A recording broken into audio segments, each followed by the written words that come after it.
৭ November বাংলাদেশের রাজনৈতিক ইতিহাসে অতি গুরুত্বপূর্ণ ও বিতর্কিত অধ্যায়। ১৯৭৫ সালের এই দিনটি বিপ্লব ও সংহতি দিবস হিসেবে বাংলাদেশে পরিচিত, যা কার্যত ৩রা নভেম্বর সামরিক অভ্যুত্থানের বিরুদ্ধে ঘটে যাওয়া সিপাহী জনতার বিপ্লবকেই নির্দেশ করে।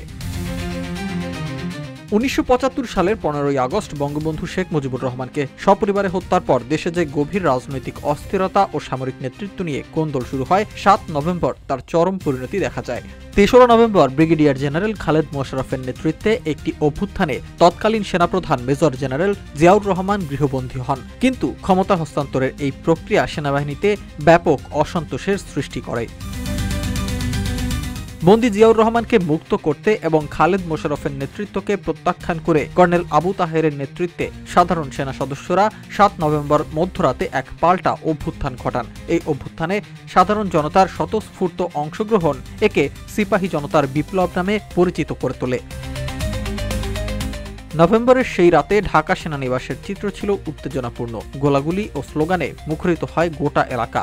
একটি রক্তক্ষয়ী সংঘর্ষে অভ্যুত্থানের নেতা খালেদ মোশাররফ সহ বেশ কয়েকজন ঊর্ধ্বতন সামরিক কর্মকর্তা নিহত হন। সিপাহী ও জনতার সমর্থনে মুক্ত হন জিয়াউর রহমান। অভ্যুত্থানকারীরা তাকে সামনে আনেন।